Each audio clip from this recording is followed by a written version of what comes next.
Assalamualaikum warahmatullahi wabarakatuh. Halo guys, kembali lagi bersama saya Bu Hira. Kita akan kembali komentari video dari Yus Prasetyo yang judul Yesus bukan Mesias. Fix begini jawabannya. Kita akan langsung tonton videonya, habis itu akan kita komentari guys. Assalamualaikum, selamat datang kembali di channel ini. Balik lagi dengan saya Yus Prasetyo sini. Kita masuk ke seri apologetika yang ketiga. Kemarin yang kedua kita sudah bahas bagaimana Yesus berapologetika melawan iblis. Kali ini Yesus akan berapologetika menjawab keraguan dari Yohanes Pembaptis dan para muridnya, keraguan tentang dirinya, apakah Yesus ini benar-benar Mesias atau bukan. Dan dalam apologetika ini kita akan belajar bagaimana Yesus menjawab dengan sangat-sangat luar biasa. Dan mari kita langsung aja bahas, dan teman-teman semuanya bisa buka Alkitabnya teman-teman ya, untuk kita bisa membahas bersama. Catatan saya ada sini. Ya, yang pertama kita akan bahas di sini bagaimana Yohanes Pembaptis itu ragu apakah benar Yesus itu Mesias atau bukan. Mari kita akan lihat di dalam Matius pasal 11 ayat yang pertama sampai dengan ayat yang ketiga. Di dalam ayat yang pertama, kalau kita lihat dalam bagian ini, dalam ayat yang pertama, pasal 11 ayat yang pertama ya, dikatakan, setelah Yesus selesai berpesan pada 12 muridnya, pergilah ia dari sana untuk mengajar dan memberitakan Injil di dalam kota-kota mereka. Nah, di sini kita paham guys ya. Setelah Yesus selesai berpesan kepada ke-12 muridnya, pergilah ia dari sana untuk mengajar dan memberitakan Injil. Catat ya, untuk mengajar dan memberitakan Injil di dalam kota-kota mereka. Artinya, Injil itu adalah apa yang diajarkan dan diberitakan Yesus, ya. Bukan yang diberitakan Matius, Lukas atau Yohanes, bukan guys. Ini kalau mereka sebut ya bahwa Injil Lukas, Injil Matius, Injil Yohanes, itu kan berarti kan Injil yang diceritakan oleh masing-masing penulis ini. Ya, Injil versi Lukas artinya Lukas yang memberitakan itu kan. Di versi Matius berarti Matius memberitakan itu dari sudut pandang Matius. Tapi sesungguhnya Injil itu adalah apa yang diajarkan dan diberitakan Yesus sendiri. Itu Injil, gitu loh. Ini sama seperti Nabi Muhammad ya, atau Nabi Musa, itu mereka mengajarkan tentang kitabnya masing-masing.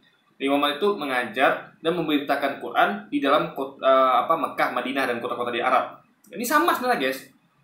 Ini seperti Yesus itu mengajar dan memberitakan Injil dalam kota-kota mereka ya di Yerusalem. Nabi Muhammad juga seperti itu. Nabi Muhammad juga mengajar dan memberitakan Al-Quran di dalam kota-kota di Arab. Nabi Musa juga begitu.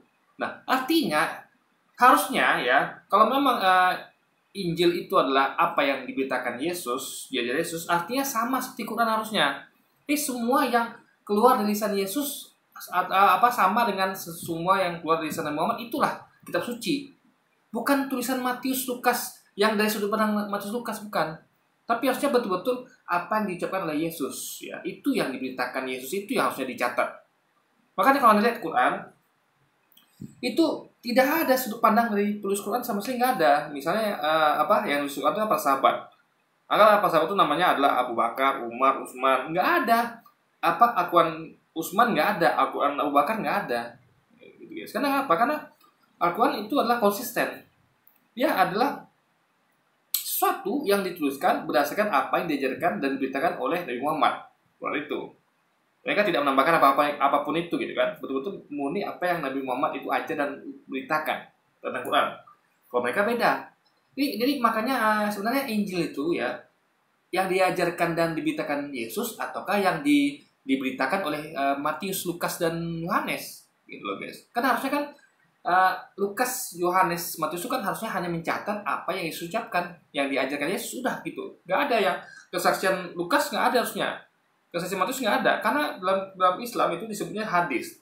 Jadi ada catatan sejarah tentang apa-apa yang terjadi pada zaman Nabi Muhammad, itu namanya hadis. Ya, bukan apa yang spesifik yang diajarkan dan diberitakan Muhammad, bukan. Nah, jadi itu bedanya guys. Makanya kita katakan ya, kalau mereka mau jujur, harusnya mereka tidak mengakui Injil Lukas, Matius, dan Yohanes, tapi yang diakui adalah Injil Yesus. Karena Injil itu diajarkan dan diberitakan oleh Yesus sendiri, bukan oleh Matius, Lukas, dan Yohanes. Mereka harusnya hanya mencatat apa yang Yesus ucapkan dan ajarkan. Tidak ada tambahan dari mereka harusnya.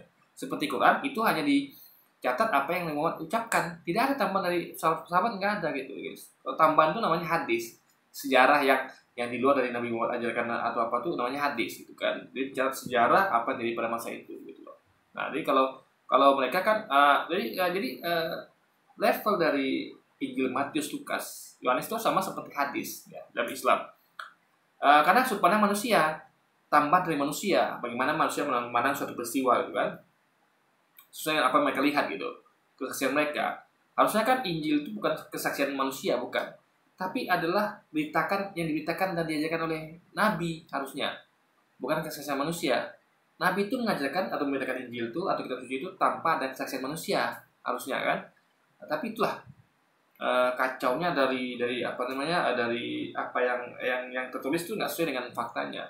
Jadi pertanyaan kita adalah kemana Injil yang diajarkan dan diberitakan Yesus, kemana? Karena Matius, Lukas, Yohanes itu buat masing-masing dari kesaksian mereka, kepada mereka tidak mencatat apa murni apa yang Yesus ucapkan, guys. Karena nampak kan dari gaya bahasa kan nampak betul-betul makanya dikatakan Injil Lukas, Injil Matius, Injil Yohanes, karena kesaksian dari masing-masing orang ini, ya, kesaksian tentang apa yang terjadi pada saat itu maksudnya namanya adalah cerita sejarah, bukan Injil. Karena Injil itu betul-betul firman yang dikasihkan oleh Tuhan kepada nabi-nabinya gitu, guys, harusnya kan. Di dalam penjara, Yohanes mendengar tentang pekerjaan Kristus, lalu menyuruh murid-muridnya bertanya kepadanya, "Engkaukah yang akan datang itu, atau haruskah kami menantikan orang lain?" Jadi kita sudah tahu bahwa bangsa Israel itu tentunya mereka menantikan kedatangan Mesias. Makanya kata Rabbaniya Nas Aidin ya, katanya bagaimana orang Yahudi menyediakan kursi untuk kedatangan Elia atau Mesias yang dinanti-nantikan. Dan kita tahu sendiri Yohanes Pembaptis tentunya menantikan kedatangan Mesias ini juga. Dan ini yang dinantikan oleh seluruh orang Israel, dinantikan kedatangannya. Dan kemudian pada waktu menantikan kedatangan ini, Yohanes Pembaptis menyuruh para muridnya untuk pergilah kepada Yesus. Apakah dia ini benar-benar Mesias, atau haruskah kita menantikan Mesias yang lain? Nah, kalau kita lihat di sini berarti jadi gini, kata Mesiasnya artinya adalah penyelamat. Yang berarti penyelamat ini diutus gitu kan. Penyelamat itu adalah seseorang yang diutus. Makanya apakah ada Mesias yang lain? Gitu kan? Karena Mesias itu kalau Tuhan kan satu, maka Mesias itu tadi kan ada Mesias lain atau tidak gitu kan. Jadi maksudnya adalah suatu yang diutus untuk menyelamatkan. Nah, jadi poinnya adalah kalau pihak Yahudi itu dan pihak Kristen itu sama-sama salah tangkap tentang Mesias ini. Ketika Yesus diutus ya, orang Yahudi itu mengira Yesus itu adalah menganggap Yesus itu menyamakan diri dengan Tuhan. Sama dengan Kristen juga begitu. Bedanya Yahudi tidak menerima, ya, sama-sama mispersepsi. Kalau orang Kristen mengira Yesus menyamakan diri dengan Tuhan, seperti di sini dia akan sampaikan di videonya gitu kan, bahwa dia mengira atau mengatakan Yesus menyamakan diri dengan Tuhan, padahal tidak sama sekali. Jadi mereka ini sama kayak orang Yahudi, sama-sama mengira Yesus tuh menyamakan diri dengan Tuhan, padahal kalau ada baca baik-baik ayatnya tidak sama sekali. Nah, bedanya Yahudi tidak mengakui Yesus, ya kan? Tapi Kristen mengaku Yesus. Jadi sesuai dengan apa yang Kristen yakini, yaitu menganggap dirinya Tuhan gitu, guys, menyamakan dirinya Tuhan. Tapi Yahudi telah mentah-mentah gitu kan. Nah, Islam lah yang bisa menjelaskan bahwa sebenarnya Yesus tidak sedang menyamakan dirinya Tuhan, tapi memberikan analogi bahwa sebenarnya adalah, ini kita kan baca lah ya, saya sudah sampaikan diri saya bahwa itu sama sekali jauh dari kata dia itu menyamakan dirinya Tuhan. Karena dia membandingkan dirinya, contohnya kayak kemarin video kemarin saya katakan ya, dia membandingkan dirinya dengan bait Allah. Nah, bait Allah kan bukan Allah, sama kayak rumah Allah gitu kan, bukan berarti Allah tinggal situ, tapi itulah tempat kita memuja Allah gitu kan, memuja Allah, sama kayak rumah saya, bukan saya kan. Jadi kalau ada orang yang menyamakan dirinya dengan rumah saya, artinya dia masih jauh di bawah saya, dia bukan saya, masih nggak sama dengan saya. Kenapa? Karena saya aja bukan rumah saya. Saya dengan rumah saya ini hanyalah songgok batu bangunan yang bisa saya hancurkan kapan saja. Walaupun dia lebih daripada rumah saya ya, katakan lebih dari rumah saya, tetap saja rumah bisa hancur, ya kan. Rumah tuh kan bisa apa ya istilah tuh, kalau dia dihancurkan dia tidak akan melawan rumah ini. Kalau manusia kan bisa lari, bisa melawan gitu. Jadi manusia itu hidup, rumah tidak gitu. Jadi Yesus tuh membandingkan dirinya justru dengan rumah bait Allah gitu. Jadi sama sekali jauh. Bait Allah kan bukan Tuhan. Masa Tuhan samakan dengan baitnya gitu kan, rumahnya gitu kan. Saya aja nggak mau samakan rumah saya gitu kan. Saya rumah saya gitu kan. Di situ tetap betapa orang ini suka salah dalam memahami ayat. Ya, bait Allah disamakan dengan Allah. Ini kelebihan di bait Allah berarti sama dengan Allah gitu kan. Ini benar ceritanya gitu, Pak. Ya kan? Bait Allah itu hanyalah sebuah bangunan. Ya, bangunan memang bangunan sakral, tapi itu bukan Allah, guys. Jadi masa sekali lagi menyamakan Allah dengan baitnya gitu kan. Ini kan suatu yang agak absurd gitu kan, logika. Ini sebenarnya ada keraguan dari diri Yohanes Pembaptis. Loh, kok bisa dia ragu? Nah, ini yang unik. Padahal ketika dia membaptis Yesus, sebelum Yesus masuk ke dalam pelayanannya, dia di situ yakin sekali dengan Yesus yang adalah Mesias. Mari kita akan lihat ya di dalam bagian yang lain, di dalam kitab Markus pasal 1 ayat yang ke-7. Mari kita lihat dalam bagian itu. Dalam Markus pasal yang pertama ayat yang ke-7 dikatakan, inilah yang diberitakannya, sesudah aku akan datang ia yang berkuasa daripadaku. Di sini Yohanes Pembaptis menyatakan bagaimana setelah ini akan ada orang yang datang yang lebih berkuasa daripadaku. Berarti dia meyakini bahwa ada otoritas lebih besar dari dirinya kalau Yohanes Pembaptis adalah. Ini artinya Yohanes sedang membandingkan dirinya dengan Yesus. Artinya ya Yesus adalah orang yang lebih berkuasa daripada dirinya. Artinya sama dengan kita membandingkan antara wali kota dengan gubernur dengan presiden. Selagi bukan Tuhan. Jadi kalau kita bandingkan orang, jadi Yohanes itu membandingkan orang dengan orang. Artinya tidak ada hubungan sama Tuhan sekali gitu kan. Nah, jadi orang yang berkuasa artinya dia memiliki power, punya kekuasaan, dan itu sekali tetap memberikan bukan Tuhan. Bahkan kalau mau lihat lebih kuasa lagi yaitu Firaun. Ya kan? Yohanes dan Yesus masih kalah kuasa sama Firaun. Firaun itu dia memiliki tanah yang megah, tanah yang wilayah yang luas, ya kan. Sementara Yesus dan Yohanes nggak punya apa-apa, guys. Mereka hanya utusan yang tidak memiliki kekuasaan di bumi ini. Orang nabi, maka otoritas yang lebih tinggi dari dia adalah Tuhan, dan juga jelas itu Mesias, seperti yang di kalimatnya adalah, coba kita baca ya. Ini nggak ada hubungan sama sekali dengan Tuhan. Ini biasanya kadang-kadang ngawur, minta ampun, guys. Di dalam kitab Markus pasal 1 ayat yang ke-7. Mari kita lihat dalam bagian itu. Dan bukan ini ya, satu lagi, ntar guys. Ini harus saya cepatkan sedikit ya. Mana ya? Adalah Tuhan, dan juga jelas itu Mesias, seperti yang dinubuatkan dalam perjanjian lama. Atas lebih besar dari dirinya. Dikatakan inilah. Nah nih. Inilah yang diberitakannya, sudah aku akan datang ia yang lebih berkuasa daripadaku, ya kan? Memungkuk dan membuka tali kasutnya pun aku tidak layak. Artinya ini adalah kalau ngomong tentang tali kasutnya, artinya kan ini mengomong tentang orang, ya. Ia ini maksudnya adalah orang. Ini sudah aku akan datang ia yang lebih berkuasa daripadaku. Nah, ini kuasanya disamakan dengan kuasanya Yohanes, artinya dia sama-sama orang, guys. Makanya disambung dengan membungkuk dan membuka tali kasutnya pun engkau tidak layak. Kenapa? Karena dia tuh lebih berkuasa daripada Yohanes, dan kuasanya itu tentu setara dengan Yohanes. Berkuasa dalam artian ya seperti itu, ya kan? Karena kuasa Yohanes terbatas, gitu kan? Nah, Yesus lebih berkuasa daripada Yohanes, tapi terbatas. Karena kan harus imbang-imbang dengan Yohanes. Jadi guys ya, ini jauh sekali dari kata Tuhan, jauh sekali gitu, ya kan? Jadi sekali lagi Louis ini tidak paham tentang bahwa kalau misalnya gini, jadi misalnya ada seorang, ya saya katakan ya, misalnya ada seorang gubernur datang ke suatu daerah, lalu dia berkata bahwa misalnya ada rakyat meminta, Pak Gubernur tolong dong bangun bendungan ini,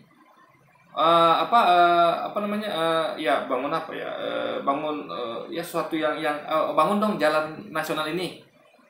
Gubernur berkata, oh itu saya nggak punya kuasa atas itu, karena kuasa saya hanyalah jalan-jalan provinsi.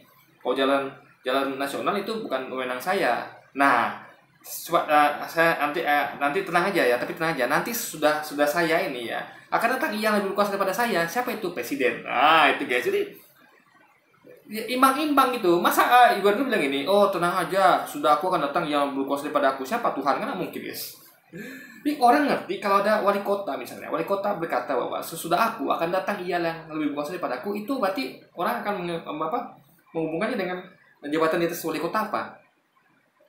Ya kan? Apa jabatan di atas wali kota? Ya kan? Di atas dia apa? Jadi jabatan di atas wali kota adalah apa ya? Gubernur, baru presiden. Jadi masih orang guys, masih orang. Jadi orang yang jabatan beda-beda. Tapi kalau Tuhan itu gak ada yang sama dengan dia, jadi nggak bisa lah tuh membandingkan sesuatu dengan Tuhan, nggak bisa. Tuhan tuh nggak ada bandingannya gitu. Maka dikatakan bahwa kita mengatakan bahwa kepada siapakah kalian hendak menyamakan, mengumpamakan, membandingkan, menyamakan sehingga kami sama. Jadi nggak bisa kita tuh membandingkan, menyerupakan, mengumpamakan Allah tuh dengan siapapun, itu nggak bisa guys. Termasuk dengan Yohanes, dengan Yesus nggak bisa, gitu kan? Jadi sesudah aku akan datang, ia yang lebih berkuasa daripada aku, memungkuk dan mengungkap tali ikan pun tidak ya. Jadi artinya adalah orang yang lebih berkuasa pada dia, bukan Tuhan sekali lagi, ya, bukan Tuhan. Jadi sama seperti ini kan bandingkan antara orang dan orang. Makanya ada kalimat bahwa membuka tali kasutnya pun aku tidak layak. Artinya ini adalah ngomong tentang Yesus yang orang gitu guys. Ini orang levelnya sama orang, manusia sama manusia gitu. Kan? Nah, jadi sesuatu yang jadi walaupun sesama nabi pun itu ada yang lebih lagi gitu guys, yang lebih istilah yang lebih. Dan di sini kita tahu ya, kita perlu tahu bahwa ini kan yang namanya manusia tuh ada nabi, ada rasul, ada apa lagi ya, bahkan orang ngira kayak pendeta, ulama, bahkan kayak pendeta sama ulama saja. Itu ada orang yang beranggapan bahwa presiden itu lebih tinggi daripada ulama atau pendeta. Tapi kalau kita orang beriman, ya harusnya ulama dan pendeta itu lebih tinggi daripada presiden. Nah, kayak Firaun meskipun dia tahu Yesus Musa itu nabi, tapi dia tetap menganggap lebih tinggi daripada Musa. Kenapa? Karena masih manusia guys, gitu, masih manusia gitu ya. Sesuatu yang walaupun Musa itu nabi, tapi Firaun tidak mau kalah karena dilihatnya itu manusia gitu. Ini masih manusia, dia nabi. Jadi Firaun itu seperti mengatakan bahwa ada yang lebih tinggi daripada nabi, yaitu raja gitu kan. Nah, sama kayak Namrud bagaimana Namrud itu hendak sudah melemparkan Ibrahim ke dalam api yang panas. Jadi Namrud merasa lebih berkuasa daripada siapa? Daripada Ibrahim. Makanya saya katakan guys ya, ada yang lebih berkuasa daripada nabi bahkan di dunia ini. Ya, kalau kita ngomong kuasa dalam hal dia tuh bisa memperlakukan nabi seenaknya, ya kan? Dalam artian kalau nabi tidak tolong oleh Allah, tidak tolong oleh Tuhan, habis nabi ini. Ya kan? Contoh kita lihat ada kisah-kisah nabi-nabi yang mati dibunuh, ada guys. Nabi apa sih lupa, yang mati digaji ada guys. Jadi nabi itu telah manusia, dia punya kekuasaan yang terbatas. Jadi kalau Anda lihat ya, kekuasaan itu ada banyak kekuasaan. Jadi kekuasaan yang dimiliki oleh Tuhan itu absolut. Tidak ada sama sekali kecacatan dalam kekuasaan itu. Ya, dia tuh tidak ada yang bisa menyentuh dia, nggak ada yang bisa mengapa-ngapain dia, nggak ada guys. Ya kan? Itulah baru kekuasaan absolut. Tapi kalau kekuasaan yang masih bisa Anda bayangkan ya, ada orang aku berkuasa nih. Tapi Anda masih bisa nampar dia, Anda masih bisa mukul dia, bunuh dia. Itu apanya yang berkuasa coba? Atau dia malah nggak punya wilayah kekuasaan. Yesus itu adalah orang yang nggak punya wilayah kekuasaan, bukan raja, nggak berkuasa, nggak punya kuasa saat dia tuh dibully. Anda bayangkan ya, saking nggak punya kuasa Yesus, dia tuh ketika dibully dikejar oleh orang-orang Yahudi, dia lari guys. Karena dia bisa apa-apa. Makanya di Alkitab dikatakan bahwa dia berkata bahwa aku tidak dapat berbuat apa-apa dari diriku sendiri. Artinya segala yang dilakukan itu adalah di atas bantuan Tuhannya. Makanya itu menjadi make sense ketika dia tuh nggak semua momen dia tuh bisa membela diri. Ya, nggak semua momen dia bisa bela diri. Bahkan banyak momen dia tuh tidak bisa bela diri. momen-momen dia bisa berdiri, misalnya kayak dia juga mukjizatnya. Ya tentu kan atas izin atas bantuan dari Tuhannya. Sudah dia katakan bahwa aku tidak dapat berbuat apa dari diriku sendiri. Artinya semua yang diperbuat itu adalah dari Tuhannya. Nah, jadi kayak buat mukjizat itu dapat bantuan dari Tuhannya. Tapi kasus lain, kayak dia dikejar orang Yahudi, dibully, dilempari batu, itu dia tidak berkuasa. Tuhannya tidak menolong, guys. Ya kan? Nah, makanya dia hanya bisa apa? Bisa lari. Coba ada baca deh ayat Yesus dikejar-kejar oleh orang Yahudi, dilempari batu, dia hanya bisa lari. Itu ternyata dia nggak punya kekuasaan atas orang Yahudi ini. Kalau dia punya kuasa atas orang Yahudi ini, orang Yahudi itu tidak berani sama dia. Dia tinggal perintahkan prajuritnya. Prajurit tangkap itu orang Yahudi, gitu kan? Tapi tidak. Karena dia nggak punya kuasa, ya kan? Minimal dia jangan lari. Tapi fakta dia lari. Itu artinya orang nggak punya kuasa. Ya. Contoh Anda tahu nggak banyak presiden dunia ini ada beberapa dia yang ketika dia tuh berkuasa itu dia petanam tenteng gitu kan. Tapi ketika dia nggak berkuasa lagi itu habis di tangan rakyatnya.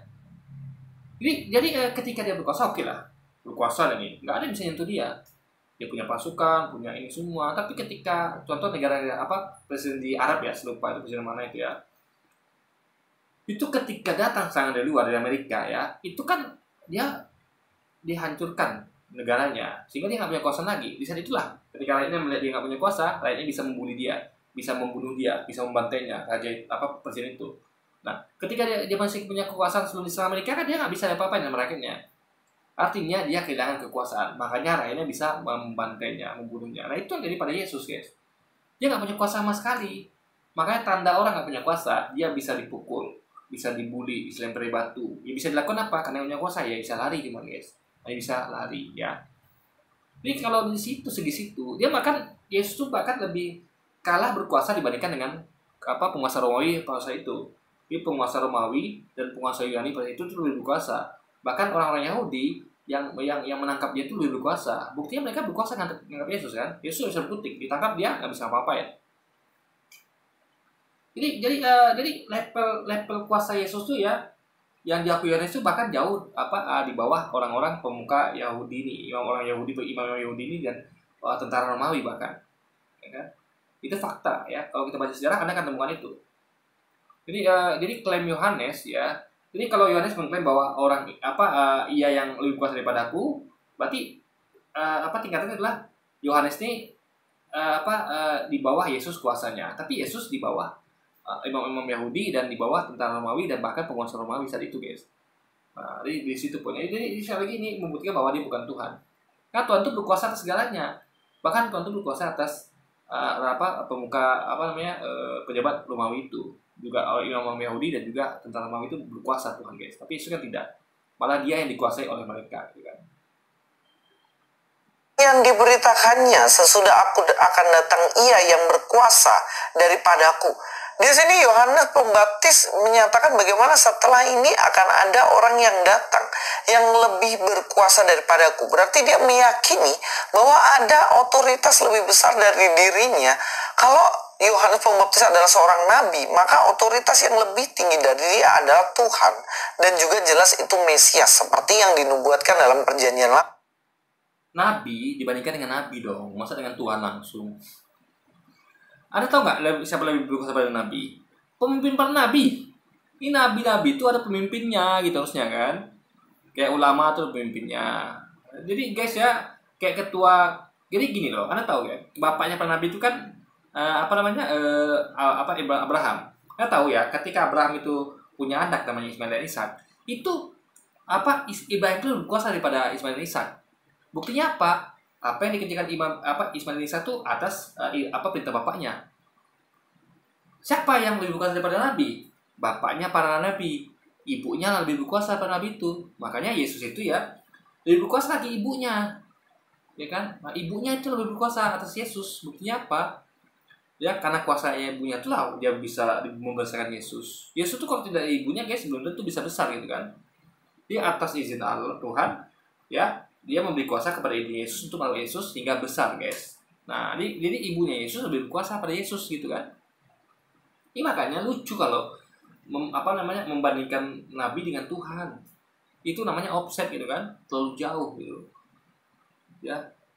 Anda bayangkan ya, bahkan Tuhan tuh mengatakan bahwa Allah mengatakan bahwa Allah bukanlah manusia, juga bukan anak manusia. Nggak bisa membandingkan manusia dengan Tuhan, nggak bisa. Manusia tuh imbang-imbangnya manusia juga, bukan langsung dengan Tuhan gitu kan. Tuhan tuh nggak ada bandingannya, sesuatu pun tidak ada bandingan dengan dia gitu. Dia tuh berdiri sendiri guys, ya. Tidak ada yang sanggup menandingi dia, ya. Jadi membandingkan sesuatu dengan Tuhan tuh suatu hal yang absurd. Ingat ya, kalau Anda coba membandingkan Tuhan dengan makhluk, itu kacau jadinya. Jadi Anda nggak bisa bedakan mana Tuhan mana makhluk. Tuhan itu nggak ada bandingannya guys. Dia tuh di atas segalanya. Nabi di atas masih ada lagi nabi, ya kan?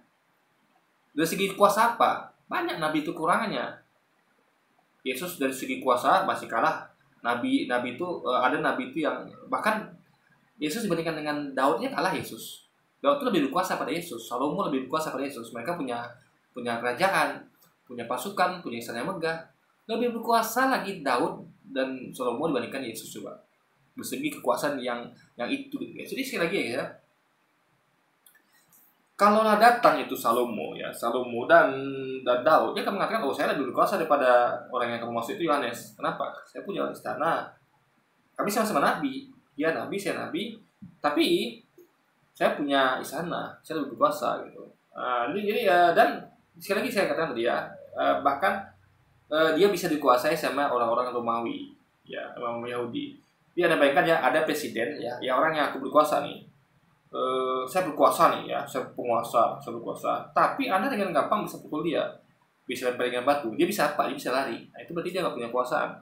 Jadi coba ada tes ya, Anda cari orang ya, siapa saja, ya kan? Coba Anda lempari batu. Coba Anda, ini bukan apa ya, bukan serius ya, ini main-main guys. Maka tuh jangan betul-betul lempari batu ya. Ini hanya ajak Anda berpikir gitu kan, cari orangnya. Coba lempari dia batu, pasti seperti yang dilakukan oleh orang Yahudi atau Romawi pada Yesus. Ya. Kalau orang berkuasa, dia tidak akan bisa melakukan seperti itu. Contohnya Presiden Jokowi. Itu jangan Anda, contohnya ada kejadian di mana ada tertangkap seorang wanita yang kita tahu itu kayak settingan ini, sepertinya settingan gitu kan. Nah itu jangan dia lagi mendekati presiden, baru warawiri di pagarnya kena tangkap. Gak bisa sentuh guys, presidennya tidak tersentuh coba, karena di belakang dia tuh, di depan dia tuh ada pas pampres sekeliling dia. Apalagi Tuhan, coba. Berapa malaikat yang Tuhan miliki? Berapa makhluk yang bisa diciptakan untuk menghalau kita? Presiden dia bisa sentuh, apalagi Tuhan. Nah ini ada yang dikatakan berkuasa tapi dia bisa disentuh oleh manusia, bisa dibully. Itu di situ, di mana tak kuasanya coba? Nah itu bukti ya bahwa dia tidak berkuasa sama sekali, gitu kan? Nah di sini dia tahu betul bahwa sesudah aku akan datang ia yang lebih berkuasa daripadaku. Bahkan dikatakan membungkuk dan membuka talinya, kasutnya pun aku tidak layak. Bayangin aja kalau sampai ada seorang nabi mengatakan membuka tali kasutnya aja nggak layak. Tentunya orang ini adalah orang yang benar-benar berkuasa atas dirinya ya tentu. Guys, Anda tahu budak? Ya, tuannya tuh berkuasa atas dirinya. Budak tuh nggak bisa ngapa-ngapain. Coba deh Anda cari budak yang bisa lepas dari kuasa sesuatu yang nggak ada. Yang ada dia tuh misalnya lari, ya kan, atau bahkan bunuh diri. Jadi gampang sekali membantah Luisnya sebenarnya guys ya. Jadi ibaratnya kalau dia memang jadi kalau mau separah-parahnya ya, Yesus harusnya dianggap hanya sebagai majikan. Yohanes itu adalah budak gitu. Itu separah-parahnya loh. Kalau nganggap itu berkuasa, nggak sampai ke Tuhan gitu. Anda bayangkan ya, coba Anda nonton deh. Dulu sih nggak pernah nonton mungkin ya film-film Amerika yang ada orang-orang kulit hitam tuh guys ya, yang menyedihkan sekali. Saya sampai nontonnya tuh, aduh kok gini kali perbudakan di Amerika gitu kan. Orang Afrika diperbudak, itu mereka orang Afrika ini nggak punya kuasa atas tuannya. Mereka tuh tiap hari disuruh ini itu, ya kan, disiksa segala macam gitu. Nggak punya kuasa guys gitu kan. Jadi sekali lagi ya kuasa itu ya dibuktikan kalau Tuhan itu kan nggak bisa diapa-apain guys. Kuasa itu nggak seperti itu harusnya gitu loh. Jadi makanya harusnya equal. Kalau manusia, kalau makhluk ya, dia ada gini ya, ada pencipta, ada ciptaan. Ingat ya, pencipta hanya ada satu, ciptaan itu ada banyak. Jadi nggak bisa Anda bandingkan ciptaan dengan pencipta. Yohanes ada ciptaan, makanya membandingkan Yohanes susah membandingkan ciptaan. Masa membandingkan Yohanes dengan pencipta? Coba bayangkan, ya kan? Coba. Jadi kayak saya buat mainan nih, ya kan? Mainan robot-robotan, ya kan? Robot-robotan itu saya buat, lalu saya program. Itu yang bisa membandingkan hanya robot satu dengan robot lainnya. Nggak bisa membandingkan robot itu dengan saya. Itu absurd. Misal dikatakan kan, oh robot ini dia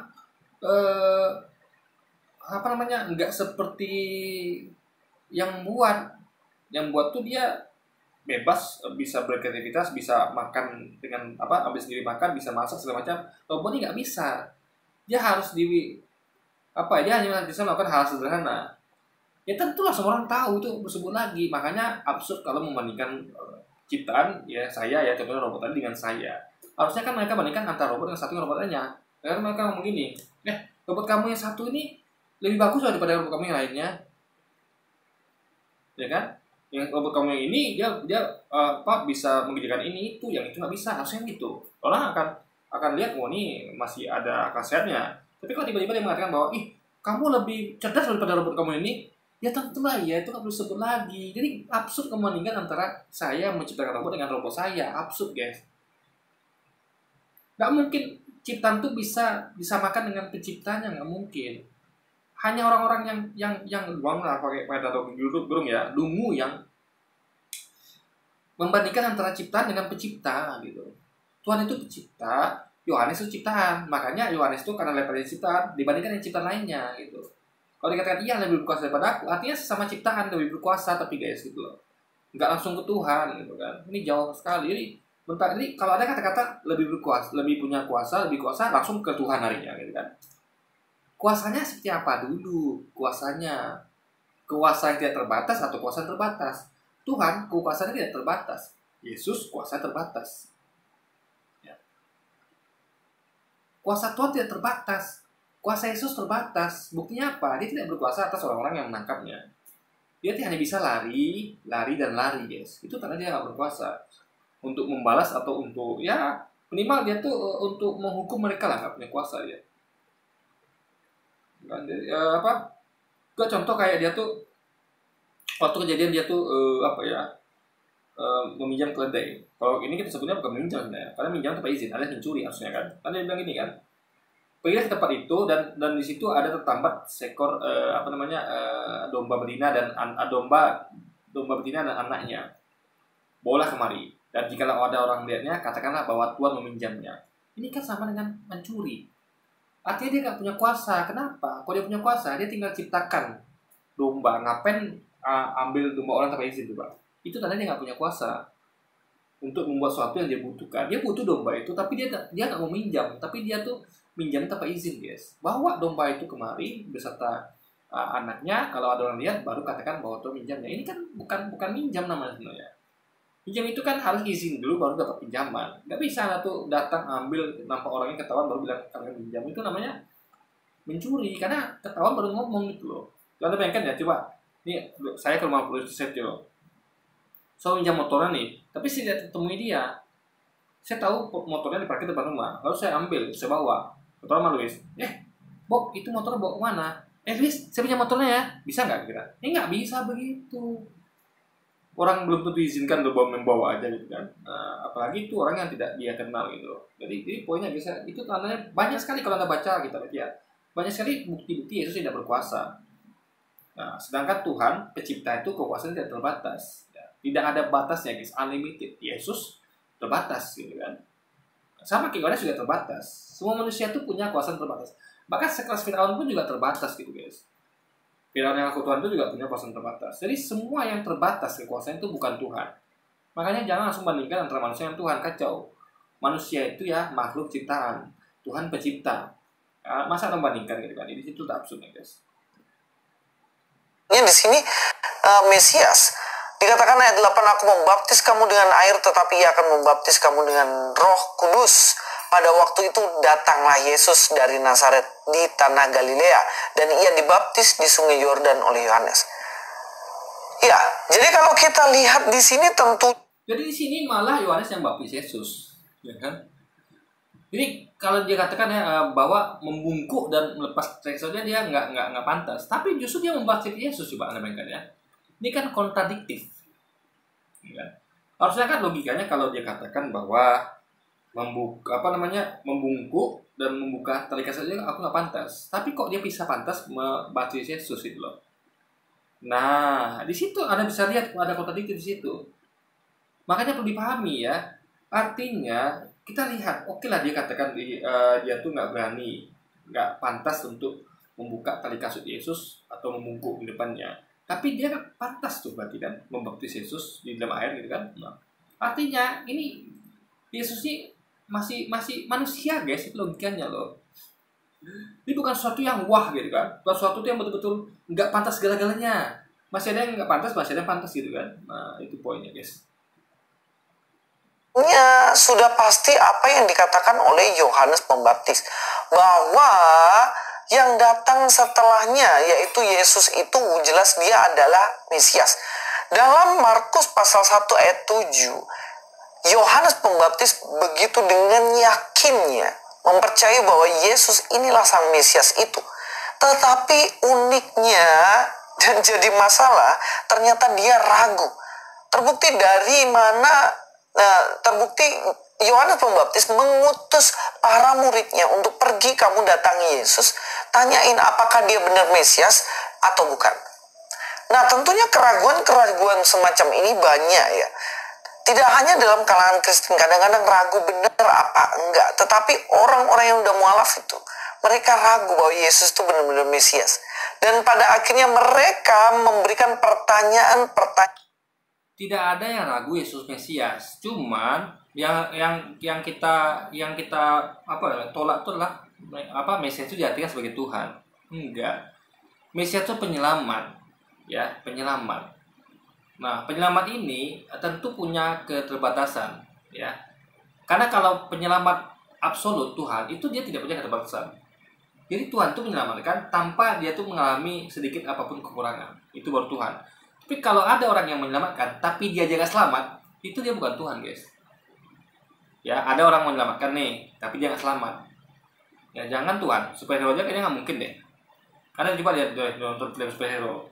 Ya, dia tuh kan kalau ada pasangan sebut dia Mesias ya, penyelamat ya. Bisa dikatakan itu. Misal Superman, Batman, menyelamatkan orang kan. Itu sebenarnya dia Mesias juga. Penyelamat. Penyelamat dalam artian real, ya. Kalau Yesus kan menyelamatkan dari dosa-dosa manusia. Kalau dia kan menyelamatkan dari penjahat. Nah, jadi dia tuh selalu hero ini selamat. Paling ada satu yang mati ya, siapa tuh? Superman siapa tuh guys? Tapi itulah superhero tuh ya, kalau Mesias tuh ya dia tuh harus menyelamatkan orang. Gimana caranya dia menyelamatkan orang kalau dia nggak selamat gitu guys. Ya, jadi berapa banyak kejadian di film superhero tuh superhero-nya tuh selamat gitu. Kalau dia nggak selamat itu filmnya ending. Dalam artian nggak ada film superhero begitu. Superhero tuh pasti kalau oke lah superhero-nya kalah duluan. Tapi dia dari kekalahan itu dia tetap selamat dan akhirnya dia bangkit kembali dan kembali bertarung melawan penjahat dan akhirnya menang guys. Nah itu poin. Jadi bagaimana bisa logikanya seorang penyelamat itu nggak selamat gitu kan? Tapi kita akui dia sebagai penyelamat ya. Tapi penyelamat dalam artian ya punya keterbatasan. Bukan Tuhan gitu. Karena Tuhan tuh tentu menyelamatkan manusia tuh tanpa ada keterbatasan. Jadi kayak misalnya superhero aja menyelamatkan manusia itu dia masih bisa menerima luka. Tapi Tuhan nggak mungkin. Disentuh pun nggak mungkin guys. Nah, itu bedanya. Entah Yesus itu jangan kan seperti Tuhan, seperti superhero aja nggak ada gitu kan. Jadi superhero aja nggak mati tuh superhero, nggak sampai luka separah itu. Tapi Yesus ngalami itu guys. Artinya bahkan dari kelas saya ketahui superhero itu memang karakter fiksi ya. Tapi kalau kita bandingkan Tuhan kan, Tuhan itu lebih dari itu gitu loh. Nah ini sekali lagi ya, karena Yesus itu nyata memang bukan superhero. Sebenarnya Tuhan itu adalah kekuatan itu seperti jauh lebih superhero. Ini nggak ada bandingan lah ibarat gitu kan. Jadi kalau ada bandingkan dengan superhero siapapun itu bukan Tuhan. Apalagi Yesus yang jauh daripada kekuatan superhero. Karena superhero itu kan hanya ada di dalam dunia fiksi. Tapi Tuhan itu ya bisa melebihi tokoh-tokoh yang bahkan ada dalam fiksi aja guys. Jadi sesuatu yang nggak mungkin seperti Superman yang bisa terbang, bisa keluarkan napas membeku, bisa memukul hancur segala sesuatu, bisa ngangkat barang sebelah apapun. Itu kan hanya dalam khayalan. Tapi Tuhan itu seperti itu, jauh daripada itu lagi. Karena dia punya kuasa yang tidak terbatas. Yesus diangkat seperti Tuhan, ya. Jauh sekali dibanding superhero, dia nggak ada ujung kukunya, guys. Superhero itu nggak ada ujung kukunya, guys. Padahal superhero itu adalah tokoh fiktif, ada. Ya, karena Yesus punya keterbatasan gitu kan. Jadi sehebat apapun orang manusia menciptakan tokoh superhero, tetap tidak bisa mengimbangi Tuhan. Nah, jadi sementara Yesus adalah orang dunia nyata yang bahkan tidak sampai atau jauh dibandingkan dengan kekuatan superhero gitu kan.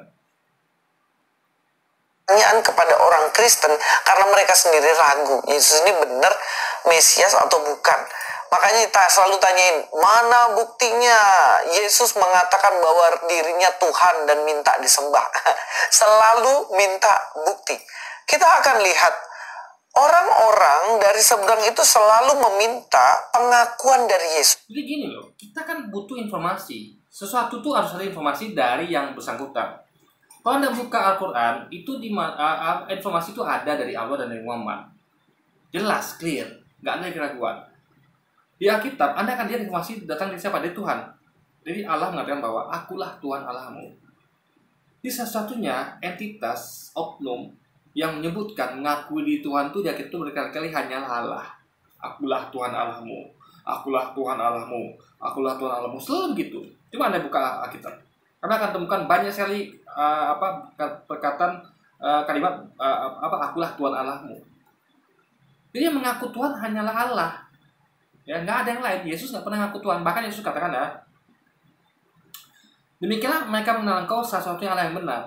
Yesus mengatakan bahwa engkau itu satu-satunya yang benar. Engkau kan berarti bukan dia. Karena Yesus ngomong sebagai dia gitu kan. Jadi kayak saya nih, engkaulah satu-satunya. Artinya itu ngomong bukan tentang saya, tapi tentang engkau, tentang dia gitu. Artinya Yesus mengatakan bahwa engkaulah satu-satunya, mereka demikian mereka mengenal engkau satu-satunya yang benar. Artinya engkau ini satu-satunya yang benar. Yang lain itu salah semua, guys. Allah anak salah, Allah guru salah gitu loh kan ya. Jadi jadi informasi itu penting. Kita nggak bisa menuangkan sesuatu yang tidak menginformasikan bahwa dirinya Tuhan, nggak bisa. Harus ada informasi dari dirinya. Aku ini Tuhan, sembahlah aku. Nah itu hanya ada temukan ya kitab yang melakukan itu adalah Allah sendiri. Akulah Tuhan Allahmu. Maka kita menyembah Allah. Siapa yang Allah? Allah Bapa. Makanya umat Islam sebenarnya menyembah Tuhan yang sama dengan umat Kristiani kalau mereka menyembah Allah Bapa. Tapi kalau menyembah Yesus tidak. Kita tidak menyembah Yesus, kita menyembah Allah Bapa. Allah gitu guys. Dalam Islam gitu kan. Nah, jadi sesuatu itu yang mengaku sebagai Tuhan. Yang lain nggak ada. Yesus nggak pernah mengaku dia Tuhan gitu kan. Lalu kita akan lihat apakah di sini ketika para murid Yohanes Pembaptis tanya kepada Yesus, Yesus, apakah engkau itu Mesias? Apakah Yesus menjawab, yes, akulah Mesias. Apakah langsung mengaku, ya aku Mesias, kalian nggak perlu tunggu yang lain? Enggak. Jawaban Yesus sangat unik, elegan, dan to the point. To the point-nya apa? To the point-nya seperti ini. Mari kita lihat ya di bagian yang kedua. Jawaban Terus sekali lagi, Mesias bukan Tuhan guys ya. Mesias bukan Tuhan. Mesias itu adalah penyelamat nabi gitu. Orang yang akan menyelamatkan Israel dari, maka dia kan jadi raja bagi Israel kan. Artinya dia akan menjadi raja dari nabi yang tapi sama kayak Daud dan Salomo, raja atas umat Yahudi guys. Yesus pada para murid Yohanes Pembaptis. Mari kita lihat dalam Matius 11 ayat yang keempat. Ya, kita lihat ya. Matius pasal 11 ayat yang keempat. Yesus menjawab mereka, pergilah dan katakanlah kepada Yohanes apa yang kamu dengar dan kamu lihat. Perhatikan, Yesus tidak langsung menjawab, ya aku Mesias. Yesus tidak langsung menjawab, ya benar aku Mesias. Jadi jangan menantikan lagi yang lain. Yesus tidak langsung jawab itu. Yesus mengatakan, pergilah dan katakanlah kepada Yohanes apa yang kamu dengar dan kamu lihat. Orang buta melihat, orang lumpuh berjalan, orang kusta menjadi tahir, orang tuli mendengar, orang mati dibangkitkan, dan kepada orang miskin diberitakan kabar baik. Tentunya di sini Yesus tidak langsung menjawab, iya aku Mesias, tapi Yesus memberikan ini loh. Aku mengerjakan ini semuanya. Pulang katakan pada Yohanes Pembaptis. Nah, di sini Yesus ingin Yohanes Pembaptis yang tahu betul ciri-ciri Mesias, tanda-tanda Mesias, maka dia akan narik kesimpulan, oh benar, Yesus ini Mesias. Terbukti. Jadi apa yang dilakukan Yesus sama dengan apa yang dilakukan oleh Musa. Jadi kalau Anda melakukan bahwa Musa itu adalah Mesias juga gitu kan, artinya adalah penyelamat di bahasa Yesaya. Ya Musa berkata gitu, pergilah dan katakan, bahwa aku telah membuat ular jadi tokat dari ular, membelah laut merah gitu kan. Jadi sama guys. Nah, jadi poinnya adalah ini bukan menyebut bahwa dia Tuhan, bukan, jauh sekali. Karena apa yang dilakukan itu sama seperti yang dilakukan Musa dalam konteks yang berbeda. Ya kan? Jadi sama-sama kalau ada ngomong tentang pesulap ya, sama-sama pesulap. Ada pesulap yang bisa ngubah ini jadi ini, ya kan? Hipnotis segala macam. Sama-sama pesulap ya, sama-sama nabi yang dikasih mukjizat gitu, ya kan? Dari apa yang telah ia perbuat. Harusnya seperti itu. Itu yang saya katakan bagaimana Yesus menjawab orang yang menanyainya identitasnya. Dia tidak langsung bilang, ya, aku Tuhan, sembah. Tuhan itu tidak punya mukjizat, ya. Tuhan itu dia lebih daripada mukjizat, ya kan? Yang mukjizat itu adalah kemampuan yang, gini guys ya, Tuhan itu nggak terbatas. Tidak ada mereka ya, dia kitab itu dikatakan, dia berkata jadilah siang, jadilah malam, gitu. Jadilah jadilah terang gitu. Dia hanya tinggal ngomong jadilah. Jadi nggak perlu mukjizat dia. Dia yang menjadikan mukjizat itu, memberikan itu kepada nabi-nabinya. Maka Yesus berkata bahwa aku tidak dapat berbuat apa dari diriku sendiri. Artinya semua perbuatan itu adalah dari Tuhannya, dari Allah yang ngasih itu guys, gitu loh. Jadi sesuatu ya. Jadi kalaulah ini dijadikan alasan dia Tuhan, makanya Musa juga Tuhan dong. Ya harus fair dong, ya kan? Karena apa yang dilakukan Yesus ini ya imbang-imbang dengan apa yang dilakukan Musa. Ya kan? Jadi Yesus ketika dia menyembuhkan orang sakit, ya ingat ya, ketika dia menyembuhkan orang sakit, itu dokter juga bisa melakukannya. Ya kan, dokter, dukun yang agak sakti lah bisa melakukannya gitu kan. Kalau dia kecuali menyembuhkan orang mati ya, orang mati itu beda kasus. Tapi tetap sekali lagi ya, ingat dia pernah berkata bahwa aku tidak dapat berbuat apa-apa dari diriku sendiri. Artinya dia adalah seseorang yang tidak dapat berbuat apa-apa. Harus dengan bantuan baru dia bisa melakukannya guys. Laku nggak? Yesus memberikan tanda-tanda dan banyak sekali tanda yang diberikan oleh Yesus kepada orang dan menunjukkan dia adalah Tuhan, dia adalah Mesias, dan dia adalah Juru Selamat. Ya, sebenarnya kenapa kok Yesus menjawab sesuai dengan tanda-tanda ini? Karena ini sebenarnya penggenapan atau nubuat. Jadi mukjizat itu ya diartikan langsung Tuhan. Kalau gitu Musa punya mukjizat juga Tuhan dong. Anehnya hanya Yesus saja guys. Itu anehnya guys. Jadi apa yang dilakukan Yesus ya menjadikan dia Tuhan. Tapi apa yang dilakukan Musa kenapa dia jadikan dia Tuhan gitu? Aneh kan? Padahal jadi gini loh. Harusnya kalau saya jadi mereka ini, saya juga bertanya. Oke lah. Saya akan bertanya nih. Yang kamu lakukan itu memang ajaib. Ya, kalau saya jadi mereka ini, saya akan tanya balik. Yang Anda lakukan ini bukan untuk menghina ya, tapi untuk menghormati. Yang Anda lakukan ini semuanya memang ajaib, mukjizat. Nah, tapi saya nggak pernah lupa loh. Anda pernah mengatakan bahwa aku tidak dapat berbuat apa dari diriku sendiri. Nah, pastilah dia akan mengatakan, oh ya kamu benar. Emang kamu ngira saya Tuhan ya? Bukan. Saya kan pernah ngomong harusnya gitu kan. Kalau kita buat semacam dialog virtual ya, dialog khayalan. Karena kita pakai kata-kata Yesus yang pernah mengatakan bahwa aku tidak dapat berbuat apa dari diriku sendiri. Nah, kita pakai di dialog ini. Artinya dia kan berkata bahwa kan kalian tahu aku pernah mengatakan bahwa aku tidak dapat berbuat apa dari diriku sendiri. Artinya semua yang aku lakukan itu adalah atas pertolongan Tuhanku. Karena kalau aku sendiri nggak bisa buat apa-apa gitu loh. Nah, itu poinnya. Jadi maka kan orang tahu, oh iya berarti bukan Tuhan dong gitu kan. Karena dia tidak dapat berbuat apa dari diri sendiri. Jadi semua yang dilakukan itu adalah atas dari izin dan pertolongan Tuhan ya guys. Nubuatan dari perjanjian lama tentang Mesias dan Yesuslah penggenapannya. Kita lihat dalam Yesaya 35 ayat 4-5. Dalam Yesaya 35 ayat 4-5 dikatakan, katakanlah kepada orang-orang yang tawar hati, kuatkanlah hati, janganlah takut. Lihatlah Allahmu akan datang dengan pembalasan dan dengan ganjaran Allah. Ia sendiri datang menyelamatkan kamu. Pada waktu itu mata orang-orang buta akan dicelikkan ya. Lihat ya. Ketika Allah datang menyelamatkan manusia, pada waktu itu orang-orang buta akan dicelikkan dan telinga orang-orang tuli akan dibuka. Pada waktu itu orang lumpuh akan melompat seperti rusa dan mulut orang bisu akan bersorak-sorai sebab mata air memancar di padang. Jadi gini kita yang artikan bahwa itu Yesus itu adalah Allah, bukan ya. Katakanlah kepada orang yang tawar hati, kuatkanlah hati, janganlah takut. Lihatlah, Allahmu akan datang dengan pembalasan. Kan dia ada ngomong, aku, Allahmu akan datang, itu kan tidak. Ya kan? Dan kalau dia mengatakan bahwa Allahmu akan datang, artinya belum datang. Ya, Allahmu akan datang. Yesus ngomong loh, Allahmu akan datang. Artinya Yesus bukan Allah. Sederhana logikanya.